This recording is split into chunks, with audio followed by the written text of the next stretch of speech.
So বন্ধুরা, যারা Facebook page account delete করতে চান, আজকে ভিডিওটা কিন্তু তাদের জন্য। আজকে আপনাদেরকে প্রফেশনালভাবে দেখাই দেবো কীভাবে একটা ফেসবুক পেজ অ্যাকাউন্ট ডিলিট করতে হয়। তো এটার জন্য যা কিছু করতে হয় আজকের এই ভিডিওতে আমি আপনাদেরকে দেখাই দেবো। তো চলুন শুরু করা যাক।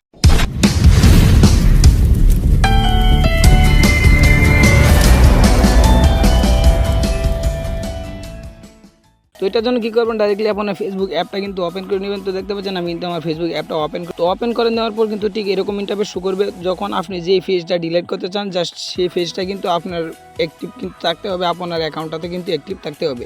তো দেখতে পাচ্ছেন আমি কিন্তু এটা কিন্তু ডিলিট করতে চাই। এই পেজটাতে ডিলিট করার জন্য কী করবো, এই যে দেখতে পাচ্ছেন, দেখেন ডান কোণায় দেখতে পাচ্ছেন, দেখেন প্রোফাইলের লোগোটা দেখতে পাচ্ছেন, জাস্ট প্রোফাইলের লোগোটাতে কিন্তু একটা ট্যাপ দিয়ে দিলাম। তো ট্যাপ দিয়ে দেওয়ার পর কিন্তু এরকম ইন্টারফেস শো করবে। এই যে দেখতে পাচ্ছেন আমি কিন্তু এই পেজটা কিন্তু অটোমেটিকলি কিন্তু দেখাইতেছে। তো দেখেন আমি কিন্তু আবারও আমার প্রোফাইলটা দেখাই। এই পেজটা কিন্তু আমি ডিলিট করতে চাই, সুমন মিউজিক ভিডিও। জাস্ট এই পেজটা ডিলিট করার জন্য কিন্তু আপনি কী করবেন, স্ক্রল করে কিন্তু নিচে চলে আসবেন। নিচে চলে আসার পর এই জায়গায় দেখতে পাচ্ছেন সেটিং এবং প্রাইভেসি, জাস্ট এটাতে কিন্তু আপনি আবার একটা ট্যাপ দিয়ে দিবেন। ট্যাপ দিয়ে দেওয়ার পর কিন্তু এই জায়গায় দেখতে পাচ্ছেন সেটিং নামে অপশন, জাস্ট এই সেটিংয়ে কিন্তু আবার একটা ট্যাপ দিয়ে দিবেন। দেখতে পাচ্ছেন আমি তো আবার একটা ট্যাপ দিয়ে দিলাম।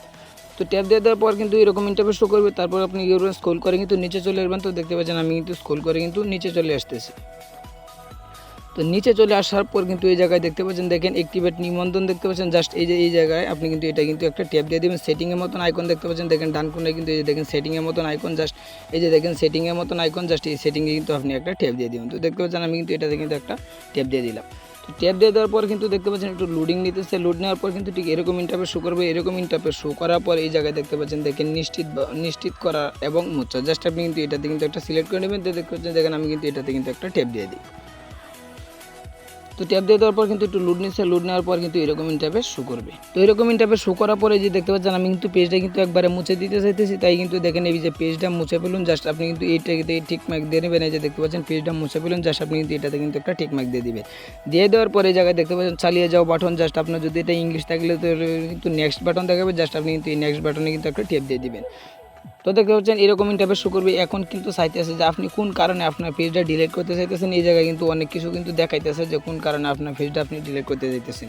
তো দেখতে পাচ্ছেন এই জায়গায় কিন্তু দেখতে পাচ্ছেন, দেখেন আপনার অ্যাকাউন্টটা হ্যাক করা হয়েছে, মানে দেখতে পাচ্ছেন বিভিন্ন ধরনের আপনার যেটা খুশি আপনি সেটা কিন্তু দেখতে পারেন। এই যে এখন দেখতে পাচ্ছেন চালিয়ে যান বাটন, জাস্ট এটাতে কিন্তু আবার একটা ট্যাপ দিয়ে দিবেন। তো দেখতে পাচ্ছেন আমি কিন্তু আবার একটা ট্যাপ দিয়ে দিলাম।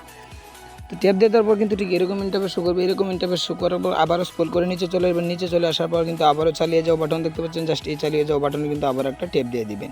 তো ট্যাপ দিয়ে দেওয়ার পর কিন্তু এরকম ইন্টারফেস শো করবে। তো দেখতে পাচ্ছেন, দেখেন তারা কিন্তু এই জায়গায় কিন্তু দেখতে পাচ্ছেন কিছু সংখ্যক কিন্তু নোটিশ দিয়ে রেখেছে। দেখতে পাচ্ছেন নোটিশটা হচ্ছে যে কনফার্ম করুন। দেখতে পাচ্ছেন কনফার্ম করুন যে এটি আপনার পেজ, এটা কিন্তু তারা কিন্তু দিতেছে। আর এখন নিচে আবার দিতেছে, দেখেন আপনি আপনার পেজ চিরতরে মোছার আগে অনুগ্রহ করে আপনার পাসওয়ার্ডটি লিখুন। তো এই জায়গায় কিন্তু অনেকেই কিন্তু অনেকটা ভুল করি। আপনার যে রিয়েল যে ফেসবুকের যে পাসওয়ার্ডটা রয়েছে, আপনার ফেসবুক অ্যাকাউন্টের যে পাসওয়ার্ডটা রয়েছে, সেই পাসওয়ার্ডটা কিন্তু এই জায়গায় কিন্তু বসিয়ে নেবেন। তো দেখতে পাচ্ছেন আমি কিন্তু আমার পাসওয়ার্ডটা কিন্তু বসিয়ে নিই। তো দেখতে পাচ্ছেন আমি কিন্তু আমার পাসওয়ার্ডটা বসিয়ে দিচ্ছি। পাসওয়ার্ডটা বসিয়ে দেওয়ার পর নীল বাটনে কিন্তু আবার একটা ট্যাপ দিয়ে দিবেন। তো দেখতে পাচ্ছেন আমি কিন্তু নীল বাটনে কিন্তু আবার একটা ট্যাপ দিয়ে দিলাম। ট্যাপ দিয়ে দেওয়ার পর কিন্তু এই যে দেখতে পাচ্ছেন, দেখেন তারা কিন্তু নোটিফিকেশান দিয়ে দিয়েছে। দেখতে পাচ্ছেন সুমন তালুকদার মিউজিক ভিডিও, দেখতে পাচ্ছেন এই পেজটি তথ্য মুছুন, জাস্ট আপনি কিন্তু চালিয়ে যান বাটন দেখতে পাচ্ছেন, এটাতে কিন্তু আবারও কিন্তু ট্যাপ দিলে কিন্তু ট্যাপ দিতে পারেন। তো দেখতে পাচ্ছেন, দেখেন এই যে দেখতে পাচ্ছেন পেজটি মুছে ফেলুন, জাস্ট এই নীল বাটনে কিন্তু আবার একটা ট্যাপ দিয়ে দিবেন। তো দেখতে পাচ্ছেন আমি কিন্তু এই যে দেখতে পাচ্ছেন উপরে তারা দিয়েছে যে সেটিংটি 30 দিনের মাধ্যমে কিন্তু আপনার অ্যাকাউন্টটা কিন্তু ডিলিট হয়ে যাবে। তো দেখতে পাচ্ছেন আমার এটা কিন্তু অ্যাকাউন্টটা ডিলিট হতে কিন্তু 1 মাস সময় লাগবে। 1 মাস পর কিন্তু অটোমেটিকলি কিন্তু অ্যাকাউন্টটা ডিলিট হয়ে যাবে। তো এইভাবে কিন্তু প্রত্যেকেই কিন্তু পেজ অ্যাকাউন্ট কিন্তু ডিলিট করতে পারেন। তো আশা করি বুঝতে পারছেন। যদি না বুঝেন তো কমেন্টের মধ্যে জানাবেন, নেক্সট টাইম পরবর্তী কোনো ভিডিও দিয়ে আবার বুঝিয়ে দেওয়ার চেষ্টা করব।